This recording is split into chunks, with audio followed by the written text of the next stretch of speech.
మీరు చెప్పండి, సంపూర్ణేష్ బాబు గారు మీకు మంచి ర్యాపో ఉందని నేను విన్నాను. సంపూతో నాకు మంచి ర్యాప్ ఉందండి. అది హృదయ కాలం స్టార్టింగ్ ఆ టైంలో ఆ డేస్లో సాయి రాజేష్ గారు అది నేను ఒక మూవీ చేస్తున్నాను.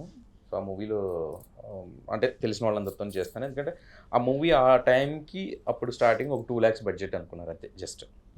సో ఆ టైంలో బడ్జెట్ ఇష్యూస్ ఇవన్నీ ఉన్నాయి కాబట్టి తెలిసిన వాళ్ళందరితోనే యాక్ట్ చేద్దాం అనుకున్నప్పుడు నువ్వు ఒక రోల్ చేస్తాను. సరే ఏంటి కథ చెప్పండి సరదాగా వింటాను అన్నప్పుడు ఆయన కథ చెప్పినప్పుడు నాకు షాక్ అయ్యాను నేను. నిజంగా అసలు ఇలాంటి కథతో ఒక సినిమా తీయచ్చా, అసలు ఈ కథకి హీరో ఎవరండి అని చూస్తున్నాను. ఆ తర్వాత కట్ చేస్తే సంపూర్ణ తీసుకొచ్చినప్పుడు ఆ టైంకి నాకు అక్కడ ఒక స్టూడియో ఒకటి పెట్టానండి నేను. మన మణికొండలో భీమాస్ అని కూడా హోటల్ ఉంది. సో అప్పుడు అక్కడ తీసుకొచ్చారు. మనోడు ఊరి నుంచి వస్తూ ఉన్నప్పుడు మా స్టూడియోలోనే ఎక్కువ డిస్కషన్స్ అయ్యి జరిగి అక్కడే ఉండేవాడు అనమాట సంపు. సో ఆ టైంలో మా ఇద్దరికి మంచి ర్యాపో వచ్చింది. ఆ ర్యాపో వచ్చిన టైంలో స్టార్టింగ్ షూటింగ్ ఆ స్టూడియోలోనే పెట్టుకున్నాం. అదే సంపు ఉండే ఇల్లు అన్నట్టుగా సంథింగ్ దాంట్లోనే సెట్ వేసి సంథింగ్ అలా చేసాం. ఎప్పుడైతే ట్రైలర్ రిలీజ్ చేసామో అది హిట్ అయిందో ఆ తర్వాత సినిమా లెవెల్ మారిపోయింది. 2 lakhs బడ్జెట్ నుంచి ఒక 70-80 lakhsకి వెళ్ళిపోయింది. ఇంకా పెద్ద పెద్ద వాళ్ళు అందరూ ఎంటర్ అయ్యారు అందులో. ఆ తర్వాత అంతా ఇంకా హిస్టరీ. బట్ అక్కడి నుంచి ఇక్కడ చూస్తే దాదాపు 10 years పైనే ట్రావెల్ అయిపోయింది. Almost 11 years. ఈ 11 yearsలో ఫస్ట్ డే సంపు నాతో ఎలా మాట్లాడాడు ఇప్పటికీ కూడా అంతే బాగా మాట్లాడతాడు. అది తన గొప్పతనం. ఎందుకంటే అసలు ఇండస్ట్రీలో ఎవరూ తెలియని స్టేజ్ నుంచి ఇండస్ట్రీలో మహామహులైనటువంటి మోహన్ బాబు గారిని, రజనీకాంత్ గారిని, చిరంజీవి గారిని అలా పెద్ద పెద్ద వాళ్ళందరినీ కలవడం, తను వాళ్ళందరితో టైం స్పెండ్ చేయడం, వాళ్ళందరూ కూడా తనని ఒక పేరుతో గుర్తుపెట్టుకుని అంటే తనకంటూ ఒక ఐడెంటిటీ క్రియేట్ చేసుకున్నాడు. ఆ స్టేజ్కి వెళ్ళిన తర్వాత కూడా డే 1 month ఎవరైతే ట్రావెల్ చేస్తారో వాళ్ళతో ఇప్పటికీ అలాగే ఉండడం అనేది తన గొప్పతనం. మీరు కొబ్బరిమట్ట, హృదయకాలయం ఇవి చేశారు కదా, ఇప్పుడు సంపుతో ఇంకా జర్నీ ఇంకేమైనా మూవీస్ చేస్తున్నారు? లేదు ప్రస్తుతానికి అయితే ఏం లేదండి.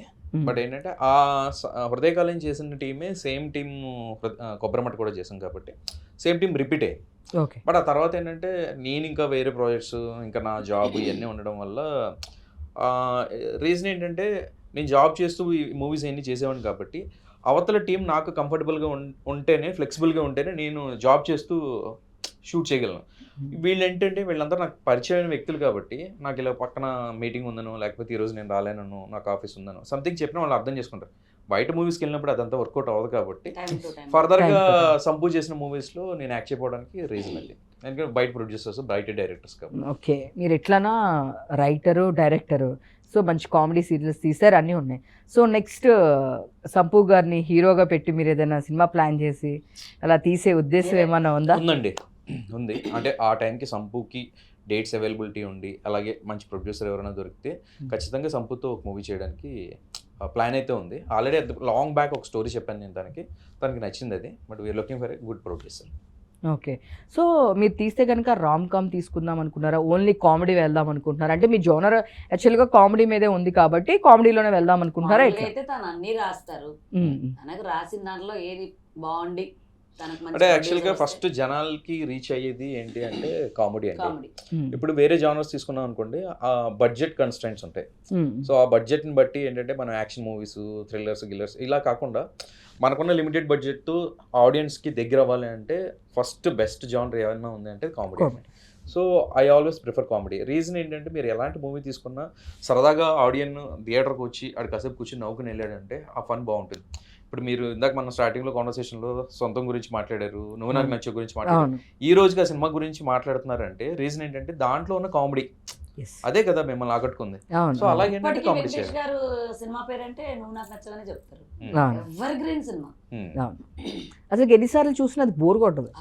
అంటే ఎట్లా అవుతూనే ఉంటది, అదే మన ఇంట్లో మనుషులు తిరిగినట్టే అనిపిస్తుంటది ఎన్నిసార్లు చూసినా సరే. అసలుకి ఆ సునీల్ గారు వాళ్ళిద్దరు కాంబినేషన్ వీడు నాకన్నా ఎక్కువ ఫీల్ అయిపోతున్నాడు. మీరు కలెక్టర్ అవుతారు బాబు, మీరు కలెక్టర్ అవుతారు అసలుకి. అంటే ఎక్కడ త్రివిక్రమ్ గారు ఇదనుకోండి, but end of the day so కానీ ఎగ్జాక్ట్ ఆ పడడం కూడా కామెడీ టైమింగ్ కమెడియన్స్ చేస్తారు అనుకుంటారు. బట్ నేను ఇప్పుడు వరకు చూసిన వెంకటేష్ గారికి ఉన్నంత కామెడీ టైమింగ్ ఏ హీరో దగ్గర చూడలేదు. సో మేము జనరల్గా ప్రెస్ మీట్స్కి కూడా వెళ్తుంటాము, సర్వత కాన్వర్జేషన్ ఉంటా ఉంటుంది. అసలు ఎంత కూల్ చేస్తారండి అక్కడ సిచ్యువేషన్ని. అసలు ఏదైనా అడిగినా నెక్స్ట్ రేపొద్దున బోనస్ అబ్బా, బతకడం రేపు బోనస్, నువ్వు తర్వాత ఎందుకు అడుగుతావు అనే మైండ్ సెట్ ఉన్న వాళ్ళు ఇప్పుడు ఉన్నది చూడండి అనే చెప్తారు తను. అదే అంటారు. మన లైఫ్ అంటే అసలు మనం ఇలా పడుకొని రేపు లేసే ఉంటే అది బోనస్ అది. 100% అండి. ఏమంటే కష్టపడకుండా ఉండడం మనిషి తత్వం కాదు. మనం కష్టపడాలి, ఏదో ఒక దానికి పెరుగులు ఎడుతూనే ఉండాలి, అంతేగాని న్యాయంగా వెళ్ళాలి. ఇవన్నీ మనము విన్నవి కొంతమంది ద్వారా, మనకు నచ్చిన వాళ్ళ ద్వారా వింటున్నాం అంతే. అంతే. మనం చేసేది కూడా అదే. కొంతమంది ఏమో మరీ పరిగెడతారు, మనం పరిగెత్తకుండా కొంచెం ఇది వెళ్తున్నాం. నీట్గా. మీకు జాతిరత్నాలతోనే ఒక మంచి పేరు అనేది వచ్చేసింది, చాలా బ్రాండ్. ఆ ఒక్క డైలాగ్ తోనే గ్రేట్నెస్. ఎస్. అసలు అంటే చాలా మంది ఇంకొకటి కూడా ఏంటంటే జాతిరత్నాల స్టోరీ ఏం లేదు, కామెడీ మాత్రమే ఉంది అని చెప్పేసి అంటూ అదే ఉంటారు. చెప్పుకుంటారు కానీ ఆ సినిమా మొదలైతే అయిపోయిన దాకా చూస్తూనే ఉంటారు. అవును, ఇప్పటికీ అదే అంటున్నారు. అది జాతిరత్నాలు వచ్చిన తర్వాతనే కదా అన్ని ఆ జోన్లోనే వస్తున్నాయి. ఇప్పుడు జనాలకు ఇష్టపడుతున్నారు. అరే ఇంటి దగ్గర అంతా, ఇంటి దగ్గర అయినా బయట అయినా ఆఫీస్లో ఎక్కడైనా ఎవ్వరి స్ట్రెస్ వాళ్ళకు ఉంటుంది. అదేదో చూసి హ్యాపీగా ఎంజాయ్ చేసి బయటకు వచ్చేయాలి కదా. అదే కదా సినిమా. ఎంజాయ్ చేయడానికి కదా ఏదైనా డిఫరెంట్ అంటే ఉంటాయి, ఆ జోనర్ వేరు. కానీ అనుదీప్ గారిని కూడా మీరు మళ్ళీ అవుతారేమో. మామూలుగా డైలాగ్ చెప్పాను, 200-300 మంది చెప్పారంట అదే డైలాగ్. అనుదీప్ గారికి నేను స్పెషల్గా కనపడ్డాను అంతే. అయిపోయింది, మాట్లాడేశాను. ఒకసారి లోపలికి వెళ్ళి చూపించేస్తామంటారు బాగా నచ్చితే ట్యాబ్లో. సరే వెళ్ళండి అని కూర్చోమని ప్లేస్ చూపించారు, కూర్చున్నాను. ఒక వాటర్ బాటిల్ సంచి ఎప్పుడు ఉంటుంది, వాటర్ బాటిల్ తీసుకొని వాటర్ తాగి, ఎందుకంటే మనం ఇక తిరుగుతూనే ఉంటాం కదా. ఓకే, వచ్చారు అనుదీప్ గారు అలా జేబులో చేపెట్టుకొని సింపుల్గా వచ్చారు. ఎవరా అసిస్టెంట్ డైరెక్టర్ అనుకున్నా. అమ్మ చెప్తాను, డేట్స్ చూద్దాం మనము దగ్గరలో అన్నట్టుగా చెప్పారు. మీకు కాల్ వస్తుంది అని చెప్తే డైరెక్టర్ గారికి చూపించరా అని అడిగాను. ఆయన్ని అడిగారా? ఆయన్నే అడిగాను, డైరెక్టర్ గారికి చూపించరా అంటే. అంటే నేనేంటంటే ఇలాంటి ఎన్నో ఆడిషన్లు ఇచ్చావులే అనుకుంటాం కదా. చిన్నగా నవ్వి అలాగే ఉంటాడు. అప్పుడు ఎలా ఉన్నారో నాతో ఇప్పుడు అలాగే ఉంటారు. ఎవ్వరికి అసలు మొహం కూడా చూడరు. ఆడవాళ్ళంటే భయపడతారు, కానీ నాతో ఎంత కంఫర్ట్గా ఎంత బాగుంటారు. అయితే అలా అనగానే నవ్వి నేనేమ్మా డైరెక్టర్ లాగా అయినా అని అడిగాడు. సారీ అని వెనక్కి తిరుగుతూ చూస్తూ పోతూ ఇంకా క్యారెక్టర్ ఇవ్వరు కదా అనుకుంటూ పోయినా. అలాంటిది తన ప్రతి సినిమాలో నన్ను కంటిన్యూ చేస్తున్నారు. ఇప్పుడు ఎంత హ్యాపీ నేను. తన టీం అందరూ నన్ను కంటిన్యూ చేస్తున్నారు. తన టీం అందరూ తన దగ్గర వర్క్ అంటే ఏమంటారు రైటర్స్గా వర్క్ చేసిన వాళ్ళు ఇప్పుడు డైరెక్టర్స్ అయ్యారు, వాళ్ళు కూడా ఇచ్చారు. తన అండర్లో వర్క్ చేసిన కళ్యాణ్ గారు మ్యాట్ తను ఇచ్చారు. ఇప్పుడు నెక్స్ట్ సినిమా కూడా ఖచ్చితంగా ఉంటుంది.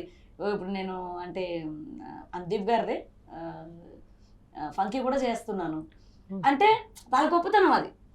అంతే, వాళ్ళ గొప్పతనం. మీ ఇన్నోసెన్స్ వాళ్ళకి అర్థమైంది.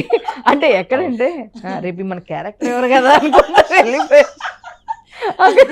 అది హైలైట్ కూడా ఏంటండి, నేను అలా అడిగినా నాకు ఇచ్చారు, నా లైఫ్ సెట్ అయిపోయింది నానా అని అంటాను అనమాట. అప్పుడప్పుడు స్టార్టింగ్లో కాల్స్ వచ్చినప్పుడు అప్పుడు చాలా బాగుంది, థియేటర్లో మీ సీన్ చాలా బాగుంది, అమెరికాలో ఇలా అంటున్నారు, ఇలా పేపర్లో చించేస్తున్నారమ్మా, మీది పేలిపోయింది అని చెప్తుంటారు.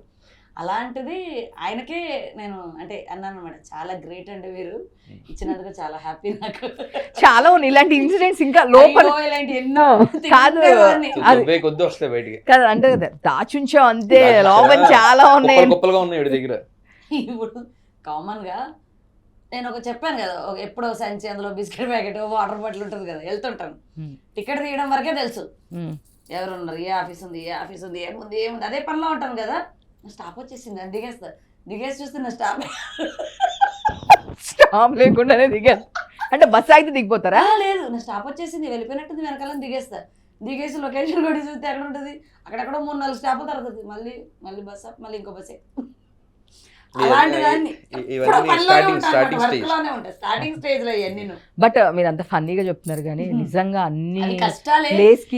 ఫన్నీగా ఇంటికి వెళ్ళి మా వారికి చెప్తూ తింగరదాన్ని ఈ రోజు ఇంటికి కరెక్ట్గా వచ్చావా అని అడిగేవాడు. ఆయనకు తెలుసు అలాంటి ఎన్నో. ఎప్పుడు ఫోన్లోనే ఉండి సడన్ ఏదైనా స్టాప్ వచ్చేసిందా అని దిగేసేదాన్ని. చాలా సార్లు జరిగేది.